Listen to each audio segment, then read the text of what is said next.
Welcome to this episode of Chatting with Staxx. I'm your host, Bill Staxx, and today I got Jerry. They think that's actual life. That's not life. Eventually that money's going to dry up. You can't, no different than look at all the girls used to do the OnlyFans. That's drying up because nobody's doing OnlyFans. It's just, I don't know. They all want to live the simple life and the free life. Keep getting a check. Well, Trump came in and cut that off. Like a ain't no laziness going on no more. You better no, you gotta get your ass up. There was a woman the other day I saw jumped on it was on Facebook and did a big ass rant that they cut her food stamps. She was getting $4,400 a month in food stamps. Who in the can qualify for that? You're getting more in food stamps than most people are making. Oh yeah. And a lot of times it's generational. Like people are on Section 8, they hand it down to their kids, and it's over and over. That needs to stop. Like people need to get out and work. You got kids, go provide for them. Well, and just like they got pissed off that Trump put that 20-hour a week. They got to do something, volunteer, work somewhere. You got to work 20 hours a week to qualify for any benefits. Well, it's only 20 hours. Figure it out. He's not telling you have to go work at McDonald's. Go down to the Boys and Girls Club. Go to your local shelter. Go to the soup kitchen. He don't give a fuck what you do, but 20 hours, you're doing something. You ain't getting no. People are lazy, man. It's lazy as fuck, and it's crazy, but I see it all the time. And it's just like there's no goals anymore. Like we used to set goals, I want to be here in 5 years. I want to be here in 10 years. These new youngsters have no goals, brother. Like there's no, you ask them and it's like you're staring off into outer space. And I'm going, wow, you guys better figure it out because life is going to keep moving. So I wanted to talk to you about people that put a patch on and act like they're Superman. Yeah. Have you seen that a lot? Oh, it's patchitis, brothers. It happens all the time. The minute they get their patch, the whole demeanor changes, the whole attitude changes. They're not the same person anymore.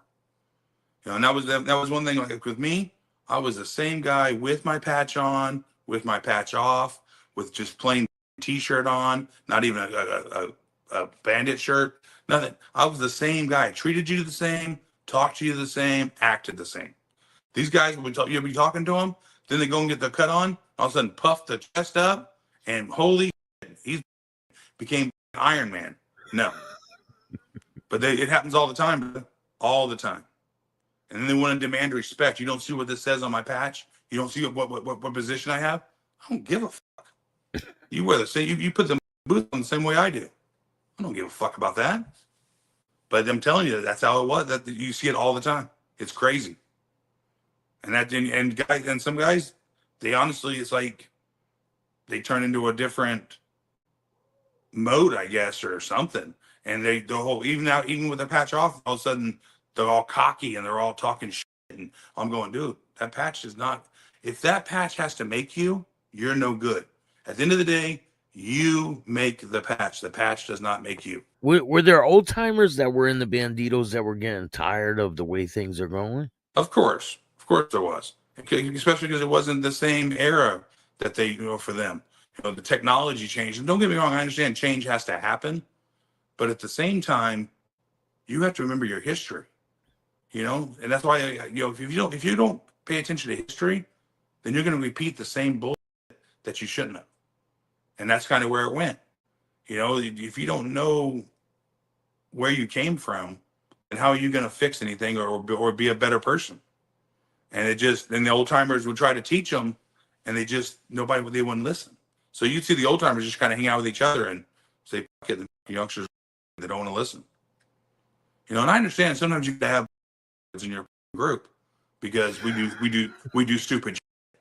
Don't get me wrong, but you got to be able to reel them in. You can't just let it be wild, but you're going to have some wild ass cats because, at the end of the day, we're trying to dominate, but you got to do it. You got to do it right. You can't just be all crazy and talking madness and go off just being a tyrant because it's going to bite you in your ass.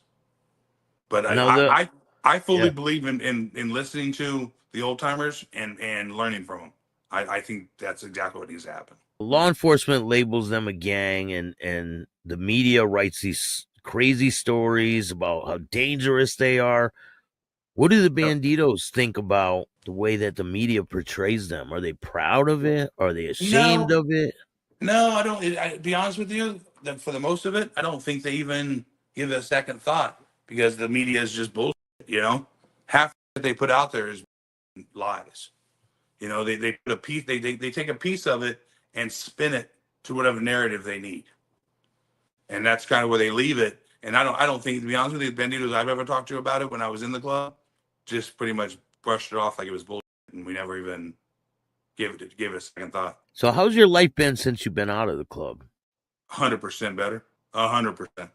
Less And you stress? actually standing outside and looking on from the fence outside of the game going on, and you make yourself wonder, why did you ever allow that person to fuck you over? See how this person is now.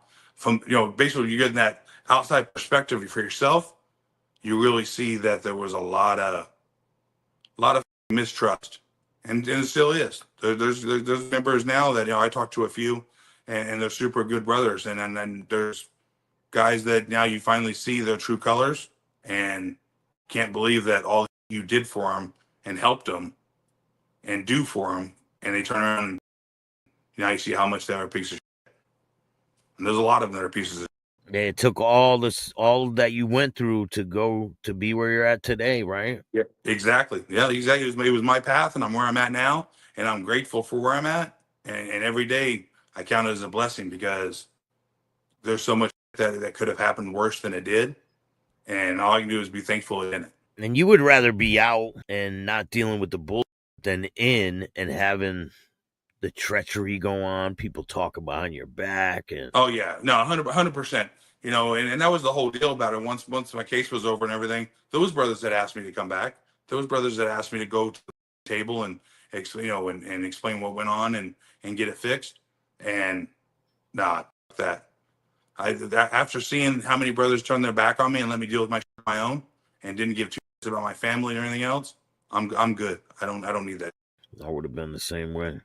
Yeah, and at the end of the day, that's exactly the way it is, Staxx. It's just it's not the same as it used to be because it wasn't like that when I first started being around this biker life. It wasn't like this, and the change has happened drastically over the last 6 years. How I long mean, were you in the club for? I was in the support club for, let me see here, 6 years, and I was a bandit for almost four. It's a long time. It was a long stretch, but it was over 10 years of being just around red and gold. Besides my times with Pee Wee and them in Vegas, That's a long time. it was a long Like, stretch. your health has been declining in Yeah, recent times, right? What happened with your yeah. health? Well, I ended up herniated a couple of discs, and it destroyed the nerve pack in my hip that goes down to your leg and the sciatic nerve as well. So Yeah. basically, I lost for a little over 4 months. I was paralyzed from on the whole right side, and we finally got the pressure and the disc back in.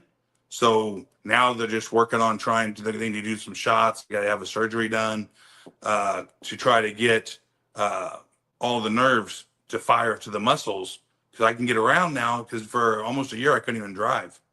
My old lady had to drive me around and like as a invalid. You couldn't even walk, right?